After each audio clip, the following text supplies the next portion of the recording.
ustedes impulsando. Muchas gracias, quedo a su atención. Gracias. Muchas gracias a ti. Y bueno, le vamos a pedir al diputado Pablo que nos ayude a sacar un papelito.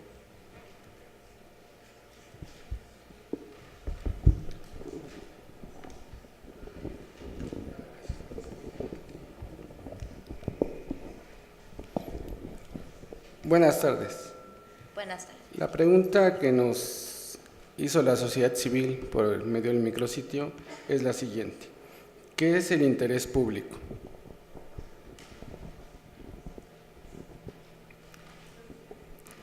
Buenas tardes. Buenas tardes. A mí me gustaría que nos contestaras qué es la información reservada y qué es la información confidencial. Muy bien, tienes 5 minutos. Adelante. Gracias. Sobre el interés público. El interés público es información que tiene que ver con problemas públicos que afectan a más de una persona en lo individual. Son problemas que afectan a grupos, comunidades, sectores o a toda la población. El interés público también es un supuesto jurídico indeterminado y es el que va a determinar en muchos casos si la información se hace pública o se va a clasificar como información reservada, lo que me lleva, si les parece a ustedes bien, pasar a explicar la pregunta de la diputada Leonor, con mucho gusto. La información reservada es la información que tiene que ver con otros bienes jurídicos protegidos como la seguridad nacional, entre otros, la seguridad pública, entre otros. Y la información reservada no es reservada de forma indeterminada, tiene un plazo de reserva y esta reserva de la información se tiene que realizar a través de una prueba tripartita, se llamó en su momento por la Organización de Estados Americanos, en la Ley Modelo Interamericana también estuvo planteada así, prueba tripartita de daño e interés público, donde era tripartita porque se tenían que establecer las excepciones como seguridad nacional, que pusiera en riesgo a las personas en caso de que corriera en riesgo la vida. Es una emergencia nacional, desastres naturales. Entonces, esa es la información reservada, mientras que la información confidencial está directamente relacionada con los datos personales que pueden ser de varias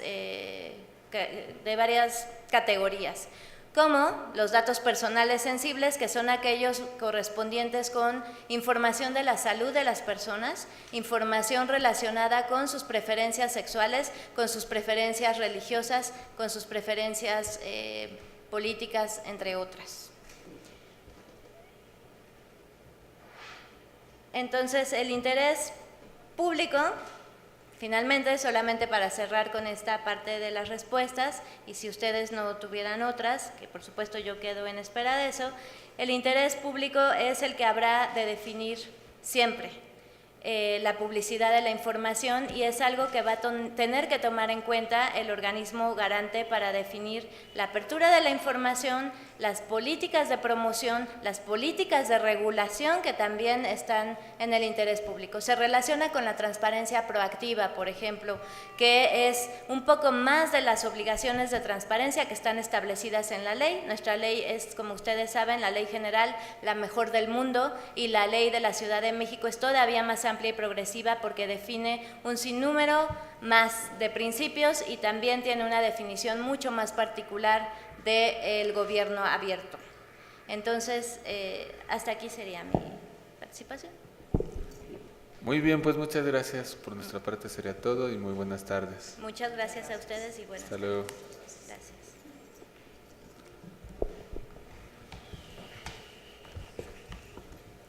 ¿Se encuentra Rivera Crespo Juan José? Sí.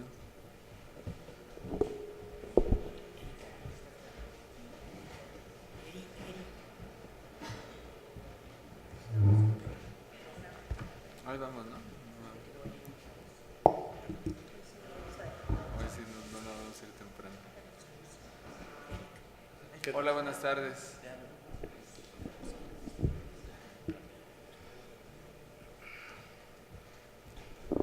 Buenas buenas tardes, Juan José. Buenas. Muchas gracias por venir. Bienvenido al Congreso de la Ciudad de México. Se encuentra con nosotros el diputado Pablo Montes de Oca, la diputada Leonor Gómez Otegui, integrantes de la Comisión de Transparencia y Combate a la Corrupción, la vicepresidenta Lilia Eugenia Rosbach Suárez, tu servidor Carlos Castillo, presidente. Como ya tienes conocimiento, vas a tener una exposición inicial de 10 minutos. Posteriormente vamos a tener vamos a sacar una pregunta de manera aleatoria de aquí de la urna, que estas son de las que recibimos por diversos medios electrónicos de parte de la sociedad civil, y posteriormente si alguna de mis compañeras o compañeros quisieran hacer alguna pregunta, te la van a poder hacer, para cerrar con un mensaje final de tu parte de 5 minutos. ¿Tienes alguna duda? No, ninguna. ¿No? Muy bien, ¿listo? Sí, claro. Bueno, aquí en el iPad te va a poner el tiempo. Cuando te reste un minuto te va a enseñar una tarjetita y cuando se te acabe el tiempo te va a enseñar otra. Pues, adelante. Muchas gracias, diputadas. Muy buenas tardes, diputados. Muchas gracias por recibirme. Es un honor para mí que me permitan estar en este recinto, en este proceso de designación. 10 minutos es un tiempo más que suficiente para poder hacer una exposición breve de los planteamientos sobre los cuales considero que debe versar el eje rector de una propuesta para que el instituto, el órgano local de transparencia y acceso a la información y protección de datos y rendición de cuentas en la Ciudad de México pueda avanzar e implementar todas las obligaciones que la ley, que esta nueva ley le ha impuesto, y lograr con ello alcanzar los objetivos que tanto la Constitución local como la propia ley establece como metas para ello. Entonces, en esa lógica, podría yo hablar aquí de los diversos procedimientos y de los diversos parámetros que establecen las leyes, las generales y la local para estos efectos, pero quisiera yo más bien enfocarme en el órgano local, en la administración del órgano local y su actuación. Creo que, bueno, es de todos conocido obviamente, esta etapa donde el órgano local no pudo estar integrado en su órgano máximo de dirección ha llevado a que la ciudadanía vea al órgano local mutilado, y eso nos llevaría a pensar que desalienta a la población al ejercicio de estos derechos, pero no ha sido así. El instituto en 2017, los sujetos obligados de la Ciudad de México en 2017, recibieron alrededor de 153,000 solicitudes de acceso a la información. Este año recibieron casi 138,000, lo cual nos deja ver, el año 2017 fue el año en el que más solicitudes de acceso a la información se han recibido en la Ciudad de México desde que existen regulados estos derechos, es decir, en la ciudad desde 2004 para acá. Es el año, el 2017, cuando más solicitudes de acceso a la información han recibido los sujetos obligados de la Ciudad de México. Este año, hasta la corte de octubre, llevaban 138,000, lo cual nos deja ver que la ciudadanía está ejerciendo este derecho. Si comparamos, obviamente, porcentualmente con el número de habitantes, pues realmente no es un porcentaje significativo, llegaría a un porcentaje muy bajo de ejercicio de este derecho por parte de la población, pero sin embargo ese ejercicio del derecho nos ha permitido ver casos relevantes, no solo en la Ciudad de México, sino en varias entidades de la República y en la Federación. Entonces, mi convicción es que estos derechos deben de fortalecerse, deben de impulsarse, porque con ellos se fortalece la democracia y se combate frontalmente la corrupción. La corrupción es un mal que nos está quejando, eso es de todos conocido, no venimos aquí a descubrir nada nuevo, y mecanismos como la transparencia, el acceso a la información, la transparencia proactiva, el buen gobierno que deriva precisamente de que todos estos mecanismos funcionen, y obviamente la participación de la ciudadanía, que es fundamental para alcanzar una gobernanza efectiva, para que los sujetos obligados puedan llevar a buen puerto todos sus proyectos en forma transparente. Entonces, el instituto en este contexto es un engrane fundamental. El hecho de que haya estado tantos meses sin el órgano superior de dirección integrado conllevó a que el Instituto Nacional tuviera que atraer la resolución de los recursos de revisión que no se podían atender por el instituto. Con ello se dejó de garantizar por parte del instituto, que es su función fundamental, se dejó de garantizar ese acceso a la información, es decir, la efectividad de ese derecho.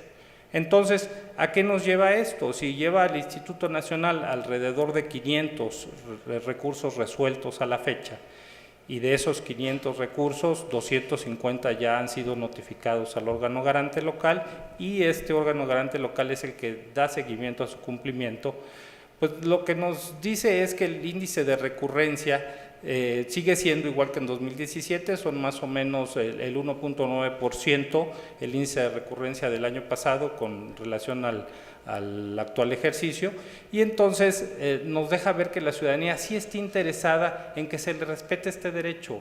El órgano garante nacional ha hecho un esfuerzo importante para que esto siga consolidándose, pero es necesario que el instituto local recupere la posición que tenía. El órgano garante local en la Ciudad de México era pilar fundamental de todo este sistema de transparencia y acceso a la información. Las leyes que existían eran antes de la reforma constitucional, eran igualmente de vanguardia, se recogen en las leyes generales que actualmente nos rigen tanto de protección de datos personales en posesión de sujetos obligados como de transparencia y acceso a la información, se recogen esos principios y esas bases que existían en las leyes.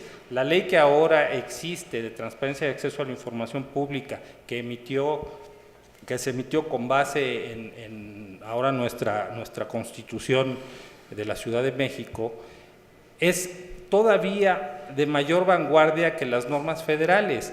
Los plazos de atención a solicitudes son más breves, hay una posibilidad de conciliación en la tramitación y la substanciación de los recursos de revisión, la gratuidad del acceso a la información cuando se debe de hacer previo pago, es decir, que hay un costo de reproducción. En el ámbito local es de 60 fojas, en el ámbito federal es de 20. Entonces, todos estos son mecanismos que ayudan a que la efectividad del derecho se vea palpable para los ciudadanos. En este contexto, yo creo que el órgano debe de administrarse de forma eficaz, con una estructura que sea, ¿cómo decirlo?, con una estructura, no quiero decir mínimo, quiero decir con una estructura que sea la idónea, sin caer en superestructura, sin caer en una serie de direcciones y de personal que no sea necesario. Yo creo que se debe de cumplir los objetivos que establece la ley con lo que se tiene. Es decir, si el órgano local autoriza un presupuesto determinado, que también la ley aborda esta parte para que tenga un presupuesto mínimo fijo, y de ahí para arriba lo que el órgano local legislativo determine, pero debe de hacerse con ese presupuesto, no estar pensando si tenemos mayores ampliaciones y demás, porque entonces eso entorpece las labores del órgano local. Yo creo y estoy convencido que se puede hacer, está pendiente la implementación del servicio civil de carrera en el órgano local, es importantísimo, está pendiente su reestructura, debe de hacerse un diagnóstico organizacional al interior para ver cómo se tiene que reformar, y todo esto pues va atrasado porque a final de cuentas las leyes están aprobadas desde hace tiempo, el Consejo Consultivo también tendrá que que hacer lo suyo cuando esté debidamente funcionando. Y entonces, en esta lógica, yo creo que se debe de eficientar la actuación del instituto, primero en el ámbito administrativo y luego ya en los procedimientos que deben de reflejarse en la ciudadanía: transparencia proactiva, gobierno abierto, participación ciudadana, participación de las organizaciones de la sociedad civil. Yo creo en los programas de acercamiento a la ciudadanía, creo que falta abordar otros grupos, como es los colegios de profesionistas, los comités ciudadanos. Yo creo que por ahí debemos de ir bordando. Esa es mi convicción, y creo que el Instituto de Transparencia de la ciudad es un pilar fundamental para seguir avanzando en el proceso democrático. Les agradezco muchísimo. Muchas gracias a ti, Juan José. Vamos a sacar una pregunta.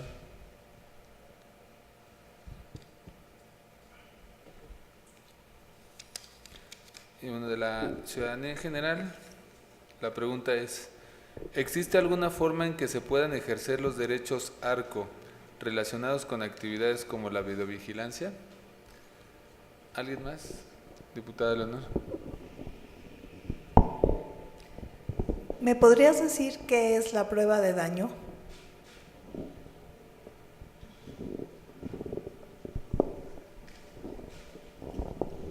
Buenas tardes. ¿Qué medio de defensa tienen los sujetos obligados frente a las resoluciones de los órganos garantes?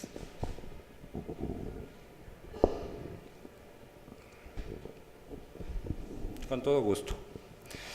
Los derechos ARCO se pueden ejercer respecto de cuestiones de videovigilancia, sí, claro que sí. En materia de derechos ARCO, obviamente cuando cualquier ciudadano, cualquier persona entra a un edificio público y hay sistemas de seguridad de videovigilancia, en el aviso de privacidad se debe de establecer, obviamente, que debe estar visible para que la persona que entra puede enterarse de que está siendo grabado, y ahí en el aviso de privacidad se tienen que establecer las bases que todos conocemos, donde están las finalidades de ese sistema, de por qué se están recabando ese tipo de datos, porque la imagen grabada es un dato personal, y en ese sentido, claro que sí se pueden ejercer los derechos ARCO respecto de ese tipo de sistema. Ahora bien, el hecho de que a través de una solicitud ARCO podamos identificar a la persona que está grabada, bueno, eso es un poquito más complejo, ¿no? Ahí ya entramos en una complejidad técnica, pero al final de cuentas las imágenes sí son datos personales, sí se resguardan, sí deben de estar obviamente tuteladas por la ley de protección de datos personales, y el aviso de privacidad debe de ser muy claro respecto de las finalidades para las que se están grabando esas imágenes. Y sí, ya la cuestión técnica de cómo identificar a la persona si ejerce ese derecho ARCO, pues ya le tocará al sujeto obligado en su momento, a través de los mecanismos idóneos, cuando se acredite la personalidad y demás, ver si tiene o no un dato de esta persona que está solicitando. Esa es mi respuesta. La prueba de daño. La prueba de daño es el ejercicio que hace la unidad administrativa del sujeto obligado, a la que le corresponde justificar jurídicamente, en forma fundada y motivada, por qué la información no puede ser pública, derivado de que el daño que se podría causar con su publicidad es mayor al interés de conocerla. Entonces, es al final de cuentas el ejercicio de fundamentación y motivación por el cual se justifica la reserva de determinada información, y que debe de ser obviamente confirmada por el Comité de Transparencia del sujeto obligado. Esa es la prueba de daño. Son los motivos, razonamientos jurídicamente expuestos de por qué no se puede dar a conocer determinada información que fue solicitada. ¿Sí? Es una excepción, obviamente, a la publicidad en el proceso de clasificación de la misma. Y los medios de defensa que tienen los sujetos obligados ante las resoluciones. Las leyes nos establecen que las resoluciones de los órganos garantes son definitivas e inatacables para los sujetos obligados. Establece la excepción la Ley General de que el consejero jurídico de la Presidencia de la República puede interponer el recurso de seguridad nacional, el recurso de revisión en materia de seguridad nacional ante la Suprema Corte de Justicia, en caso de que se considere que alguna resolución vulnera precisamente alguna cuestión de seguridad nacional a juicio del consejero jurídico, y entonces podrá ejercer ese recurso ante la Suprema Corte de Justicia, pero en lo general, la norma general nos dice que son inimpugnables. Muy bien, Juan José, pues muchas gracias y por nuestra parte sería todo. Muy buenas tardes. Les agradezco muchísimo su atención. Gracias. Gracias. Buenas tardes. Y se encuentra Telles Padrón de Edgar Eduardo. ¿Sí? ¿Me permiten un momentito? ¿Me das 5 minutitos? Ahorita iniciamos. Pero si quieres ya vete acomodando.